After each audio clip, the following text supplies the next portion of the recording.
Intelligent design is not science precisely because it is impossible to test it in that way. God exists outside of the natural world, not to mention the fact that an omnipotent creator who could do anything would negate science completely.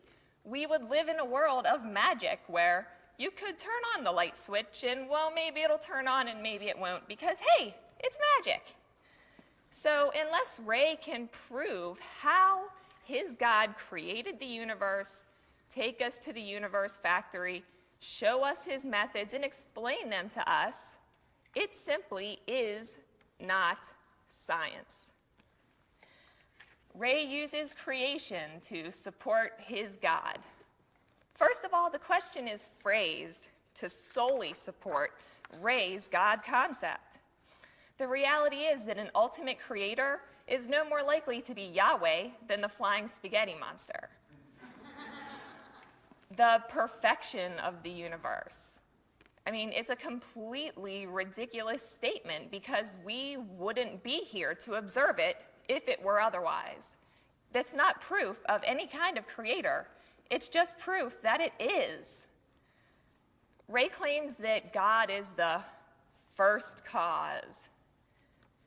God is exempt from ordinary logic and rational existence as we know it. How convenient.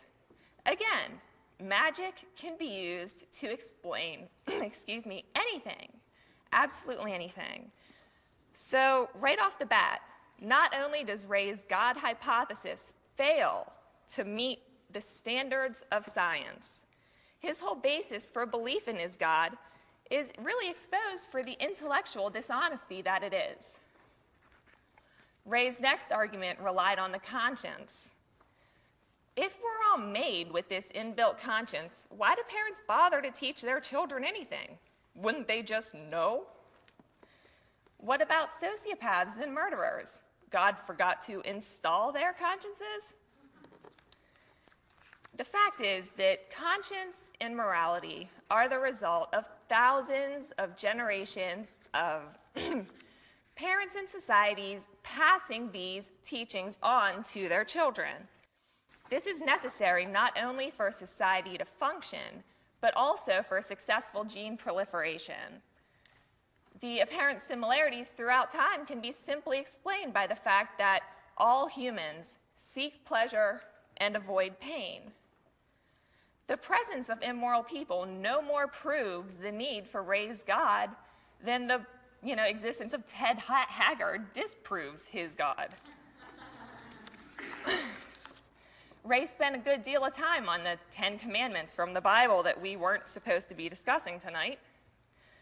What he's doing here is trying to manufacture a problem which only his God can fix.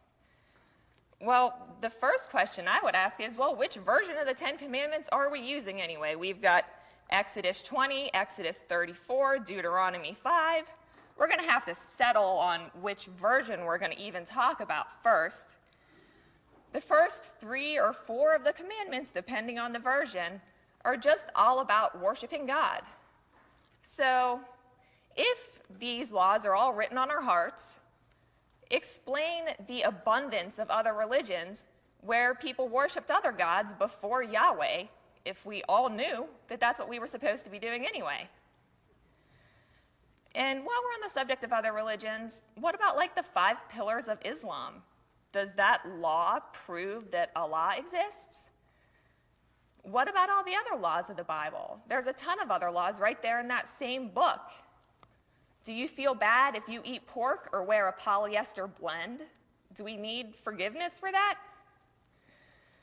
Ray also claims that, his God is the moral lawgiver.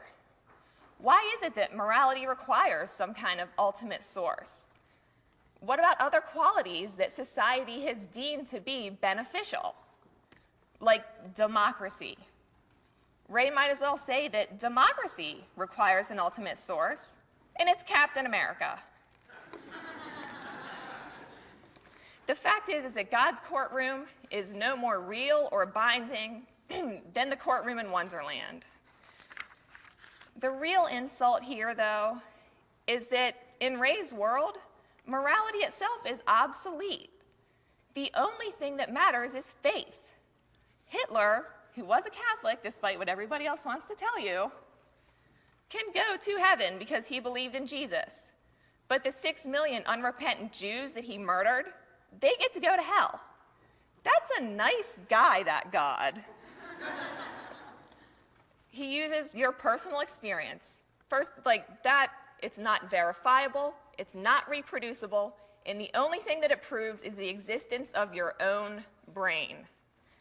So I've shown their beliefs not scientific. Creation doesn't demand a creator. They use guilt and dishonesty to try to force you into a position where you need their God.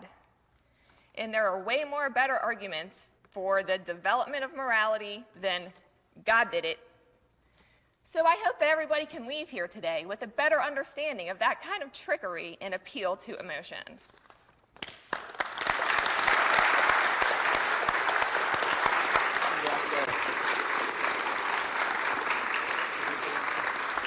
Brian and Kelly, thank you.